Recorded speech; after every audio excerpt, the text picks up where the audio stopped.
Hey everyone, in this video, I'll show you how to add meme templates and stickers in CapCut to make your edits more fun and creative. Let's get started. First, open the CapCut app and start a new project. Then here, import the video or photo that you want to edit. And now, look at the toolbar and then click text and tap on stickers. And here you'll find different categories including the emojis, effects, GIF or fun meme stickers you can add to your video. You can resize, rotate, or move the sticker anywhere on the screen. Now if you want a meme text, you can go to text tool and tap on the text template and search for trending meme styles.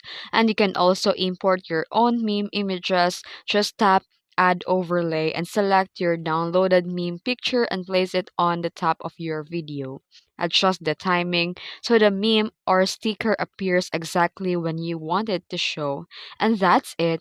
That's how you add meme stickers and templates in CapCut. If you found this video helpful, don't forget to like and subscribe for more tutorials. Thanks for watching.